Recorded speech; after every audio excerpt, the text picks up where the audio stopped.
Welcome back, everybody, to the Student Voice Podcast. My name is Charity Blackwell, and I'm super happy to be here amongst these amazing individuals to talk about some really important topics as we dive into different things that are going on in this amazing program called the I Succeed Academic Coaching Program. A little bit about that. This is a program that provides academic and career coaching, access to tutoring, and other academic support opportunities. And we're here to talk about another really important topic that's going on amongst the students in these programs. And one is generational change agents. What's going on online? Is online learning versus in-person learning something that is good versus bad? Or maybe a little bit mixed in the middle. We're going to get a little bit into that. There's no right or wrong answer. But before we even talk about that, I want to give these amazing folks the opportunity to introduce themselves, tell you how long they've been in the program, and also tell you where they're from. Who'd like to go first? Me? All right. So, Voluntold. my name is Maurice Green. I am from North Carolina. I am a senior at UDC, and I've been in the program now for maybe like a year or so. That's what's up. What part of North Carolina? Greenville. Greenville. I'm from Rock Hill, South Carolina. Okay. So yeah, I mean, kind of far, but I'm familiar. All right, who else? Hi, my name is Iris Thompson-Pelham. I'm from West Africa, Sierra Leone, and I've been in the program for almost 2 years. I did my nursing degree at UDC. Nice. Hi, my name is Juliana from Nigeria. I've been in this program for like 1.5 years, and I'm a graduate from nursing school in UDC. Awesome.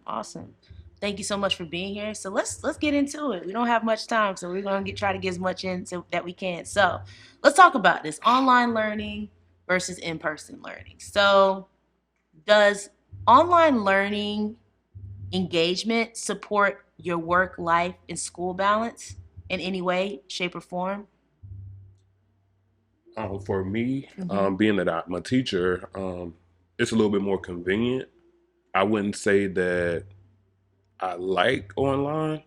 I'm kind of old school. I'm not really old, but I'm kind of like old school in a way. But so I prefer to go in person. But I know a lot of times the way my life is set up, the way my schedule is, it's just easier to go online. But I prefer in person. I hear you on that for sure. How about y'all? Yeah, there is no right or wrong. To me, I like online, Okay. because it's very convenient for me. I don't have to drive all the way to school. I don't have to spend money for gas. That's real. Yeah, I Hey, keep don't. it real on this podcast. And as soon as I finish my class, I just, like at my house, do something else. Instead of driving, go there and coming back, take some time. So I prefer online. So it's really supportive for your work-life balance. Yes, it That's really awesome. support. Yes, I Okay. support my work. Let's get into it. How about Well, for me, I'm in between online and in person because doing it online is flexible for some people who have family members and like they don't have the support. you? Like for young moms to have babysitting and everything, it's kind of difficult. So having the online portion, it's somehow fitting into their category. Okay. And also when you look at the in-person classes, we have people who are auditorium and visual. So for doing online classes can help some people and it cannot, because if your lecturer is like explaining something, I will be in the background. Yes, I'm paying attention, but deep down I'm on my phone playing game or doing something. So it's like, so the lecturer is on the other side. Oh, are you guys getting? Oh yes, we are. And then sometimes lecturer will be lecturing, you are at the mall. We are at the mall shopping. Yeah. We'll be like, yes, I'm online. Because I'm a victim of it. I never put on my camera in class. I am a victim. So it's like, so because of that, even though we thought it's helpful, but it's also destroying us in our own way, because some lecturers draw questions by what they are saying. Yeah. So if you were not actually paying attention, you already fail.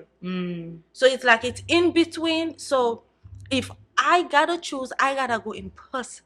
Okay. Because that helps me to concentrate more and focus more on my schoolwork at that particular time frame. Because we'll be on class and then Instagram, you say, let me check. You spend 10-15 minutes. Before you know it, class is finished. So I rather go in person than online. I'm so I just can't do online. Hey, let's talk about it. I hear you though. I love it. I love there's and that's why it's a really interesting conversation. I don't think there's nuances. There's no right or wrong answer to it. So it was interesting just to hear how other folks what are their preferences. And so you both kind of talked about it, but I want to kind of dig deeper about the benefits of in person. And you kind of talked a little bit about the online part, but what else? What are other benefits that you personally? And I know you kind of touched on like some people auditory learners, some people need visuals, and stuff, and some people just need in-person relationship. I know me just sitting next to somebody means something. Like you can't really feel someone's vibe for me as an empath on a stage. I mean on a screen. So let's just dig deeper into that. So what benefits do you see for yourselves for in-person training, in-person classes? So me personally, I feel like when you go in person, at least you get to put a face with a name instead of it just being behind the screen. So like I feel like you can network more. I can text and call all day, but it's actually having a conversation with a person. I think that's more beneficial than it would be to sit behind the screen. That's just where I'm at with that. No, I hear you on that. So for me, it will be beneficial because even though I'll be in person, but also it will help whoever is the lecturer to know if your students are actually learning something or not. Because if you are a teacher who really pay attention to your student, you can see their body language, their facial expression. Because if you say something, I'm like, automatically like, oh no, she did not. So automatic, you have to go over it again. But if you are online, everybody camera is off. You can really pay attention to everybody. So it's like, oh, I'm just teaching. Yeah. I'm just explaining. Oh, I will go again and listen to record. Oh, I will. So by the time you finish, you're not getting anything. Yeah. So I rather do in person because it helps both the lecturer and the student to progress more in learning and understand exactly what is being said to them. I hear you on that. And so for you, do you think that there's anything that's beneficial for in person, or you just I just like online. I'm sold there. That's where I want to go. Which is there's no right or wrong answers here, right? There are some benefits in person. Okay. But I'm still standing on my ground on online. You need to discipline yourself if you're online. Even if you're in class, if you don't discipline yourself, you will not even concentrate on what the teacher is teaching. You will be behind, looking at your phone and all that. Discipline. Yes. You're online. You say, okay, this 1 hour I want to learn. Yeah. And you join the line. You put your camera on. Put it on. Some students, they don't put their camera on. Yeah. The lecturer will say, put it on. Put your camera on.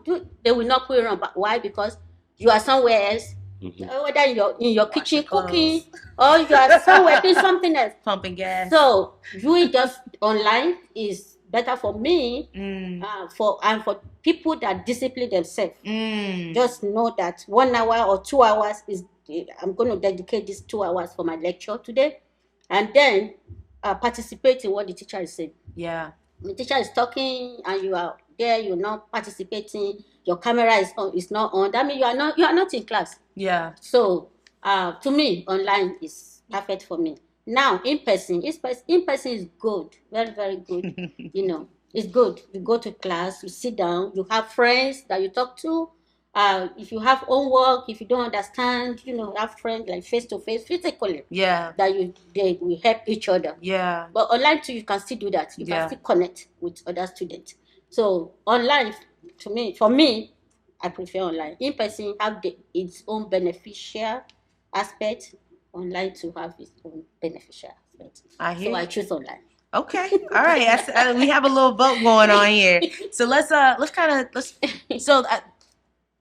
and it's an interesting time because it's so prevalent because of the world that we're in. I mean, once the world shut down, we had no option but to be online, and we saw the perks, we saw the pros, and we saw the cons of it. And so now that we're in a world that's a little more open, and people are back out and interacting in spaces, there's just this question of what is online learning something that is something that should continue and something that is very beneficial for folks, and who should be kind of being catered to those different areas based off of what they prefer. Because I know for myself, I love like being in person, but I'm also a talker. I'm gonna be that person that's gonna be on my phone in class. So when I'm online, I'm actually like super focused. When I work from home, I get all the work done. When I'm in the office, everybody's stopping by. Charity, how you doing? You know. So it's I think again, there's no right or wrong answer, but I want to know a little bit more about you though, each of you though, and because I know that you're part of this program and you have the flexibility of being able to approach classes from the different types of platforms, but what made you want to continue your education? What is your why? It's a deep question. I know. I get that look every time I ask that. But what is your why? Because one thing that I think is really interesting and powerful is that a lot of times when you people who want to go back to school, want to go and continue their education, there's so many things that are like roadblocks. I have my kids, or I still need to put food on the table, or I'm scared, I'm intimidated because I've lost so much time. So what's made you all want to go and take that next step? You wanna go? So for me personally, so like I graduated in 2007 from high school. Went straight to college after that, thinking that I knew what I wanted to do at the time. Um, so since 2007 up until now, I've been to several schools. I was good at starting, but not finishing. I would take breaks. You know, just things will come up that will cause me to have to put it a pause. And I realize now that I'm in a career that I feel like this is where I'm supposed to be. It's important for me to actually finish. So I know that the ultimate goal is to finish, but what's behind the goal is that once I finish, there's more money for me. And then once I finish this, I can go on to another degree when I'm in the mindset now that it will not take me as long as it has. Right. So it's just the fact of starting something and seeing it through to the end. 100%. That's my why. Like that's where I'm at now. And it's very, very important for me to stick to that and make sure that I do it. That's awesome. And good for you. That's awesome. All right, y'all had time to think now. So what we got?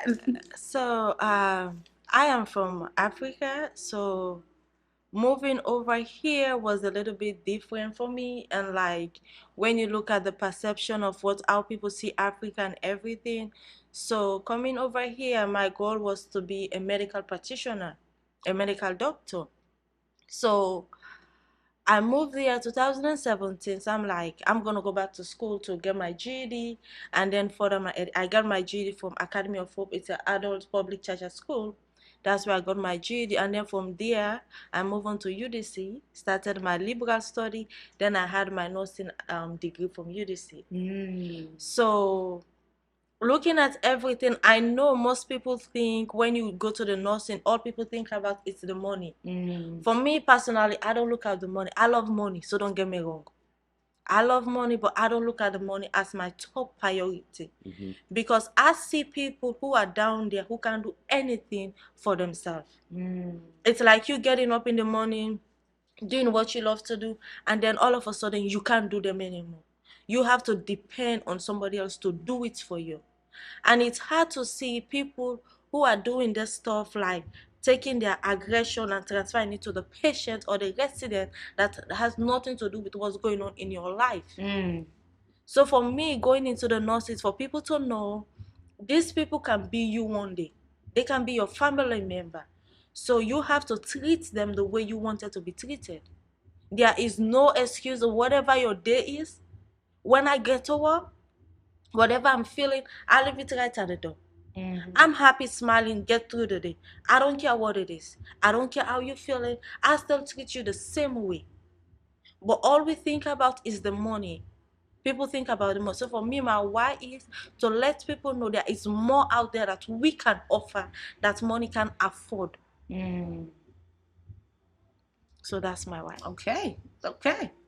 I felt that from the soul right here. That's good. Feel that. All right. Can you repeat that your question? Okay, I got just you. 1 So minute, let's get it because- back. Let's get it back. And I appreciate all of your answers, like finishing strong, finishing something that you started. You know, making sure that you are showing that things are worth more than money. And so these are answers to the question of what is your why? Why have you chosen to continue your education? Okay, thank you. Oh, the reason why I choose to continue my education is now I came from Nigeria, 1998 to this country. I had 3 children that I brought from Nigeria. When we came, I like make sure they go to school, they finish their school, and I had 2 more. That's 5. I have 5 children. Now, all my children they finished school.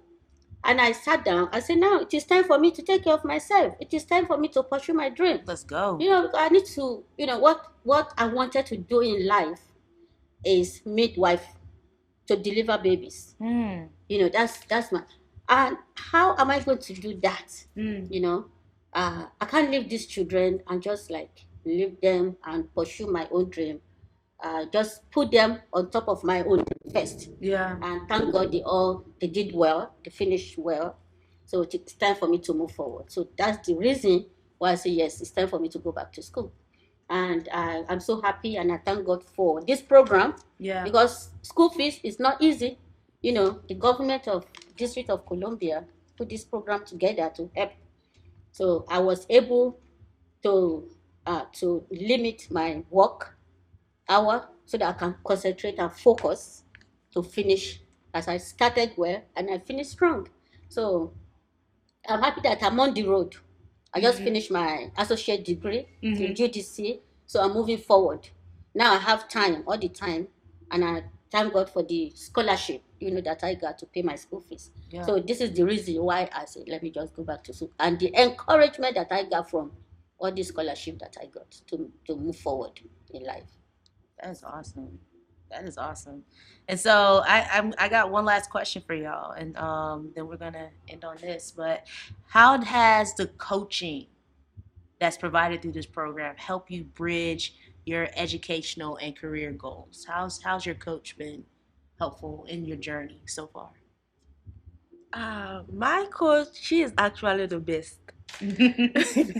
Like here, she is my coach. So yeah. Oh, best. She is the best. So when we started, it was few of us. We started this DC Future from the beginning. So she was my coach. We'll meet every week. We'll discuss. And I was like, this is what I want to do. She was like, okay, go for it. So when I finished my program and everything, I was the first person to request an NCLEX tutor for DC Future. She was like, oh, no, but I said, yes, I need help. She was like, sure, we're going to bring it up. So luckily for us, last year they started it. But unfortunately, they had to cut it off because people were misusing it. I'm like, so we have to suffer for people who were not actually using these resources. So early this year, I was like, oh, I finished my program. I still need help to take my NCLEX. And she was like, okay, you brought it up again. We're going to try to see how we can make sure you guys have it before I take my, but I'm like, sure. So luckily for me, this May I started my NCLEX tutor. Wow. Yes, so nice. She is one of the best, and I'm happy to have her as my coach because she makes sure that everything we need. She's like, if you are in need on anything, just call me or email me. Nice. So I'm happy to have her as my coach, and she's really, really helpful and supportive. That's awesome. That's awesome. That's nice. I need that information. Because, yeah, I really need information because I'm on my planning to do my NCLEX next July. Yeah. Okay. So I need it. So okay. I'll get that number. So in person connection right there. That's a good information. So yes, my coach is a very nice person. I think Coach D is the one that that made our coach. She's a very nice person. Show up on time when we have meeting and try. She always shoot email to remind us. Okay. To remind it's time, like join us this, like that really, really help. So she's a very nice person. I really enjoyed the program with her. Yeah. That's awesome. Any question, anything for you? So I just met my coach today. So we've been talking through Okay. emails. So it's always good to put a face with a name. Yeah. But anytime I need him for anything, he's always there. That's So awesome. I'm going to utilize the resources more, especially with statistics coming up. Mm. Definitely going to use those tutoring resources. So yeah. That's awesome. Well, listen, I want to say thank y'all again so much for being here and sharing this podcast moment, sharing your lived experiences, your truths, and diving into online, in-person learning, but also learning more about you all as individuals and your journeys, which is beautiful and it's inspiring. And hopefully folks that are out there listening, tuning in, can take something from this conversation and also feel inspired to do the same thing. But whether that's to finish strong what you started, or to prove to folks, that it's not all about the money, and to just, what I'm saying, to get back out after you've raised your village, and now it's time for you to do your own thing. So thank y'all so much for being here, and that's it, y'all. We out. Thank you. Thank you. Thank y'all. Awesome job.